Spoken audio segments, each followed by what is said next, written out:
ভালোবাসার মানুষের আড়ালে যখন লুকিয়ে থাকে ভয়ঙ্কর কোনো মৃত্যুর ফাঁদ, তখন বাঁচার উপায় কি?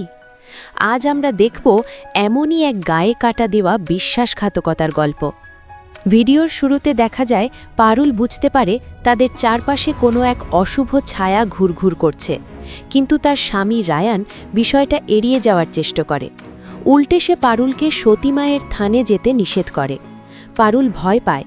সে তার স্বামীর মঙ্গলের জন্য ঠাকুরের কাছে প্রার্থনা করে, কিন্তু সে জানে না আসল বিপদটা তার কত কাছে লুকিয়ে আছে।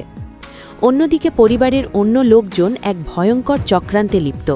তারা পারুলকে এই বাড়ি থেকে চিরতরে সরিয়ে দিতে চায়। একজন কাপালিকের সাহায্যে তারা পারুলকে বলি দেওয়ার ছক কষে। তাদের কথাবার্তা শুনে স্পষ্ট বোঝা যায় পারুল এই বাড়িতে একদমই সুরক্ষিত নয়। এর মধ্যেই হঠাৎ করে রায়ান পারুলকে সারপ্রাইজ দেওয়ার কথা বলে।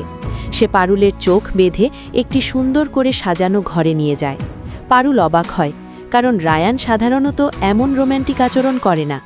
পারুল সরাসরি রায়ানকে জিজ্ঞেস করে যে হঠাৎ তাকে না জানিয়ে এই আয়োজনের পেছনে আসল কারণ কি।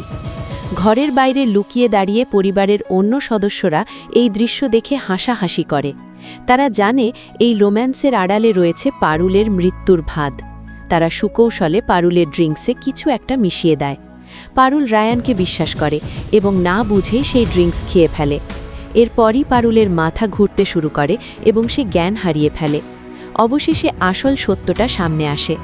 রায়ানের এই ভালোবাসার অভিনয় পুরোটাই ছিল একটা সাজানো নাটক।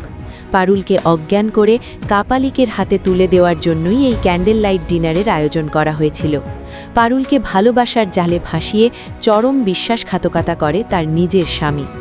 পারুল কি পারবে এই ভয়ঙ্কর চক্রান্ত থেকে নিজেকে বাঁচাতে, নাকি সে সত্যিই বলি হবে এই অশুভ শক্তির কাছে? এই প্রশ্নের উত্তর জানতে হলে দেখতে হবে পুরো এপিসোডটি।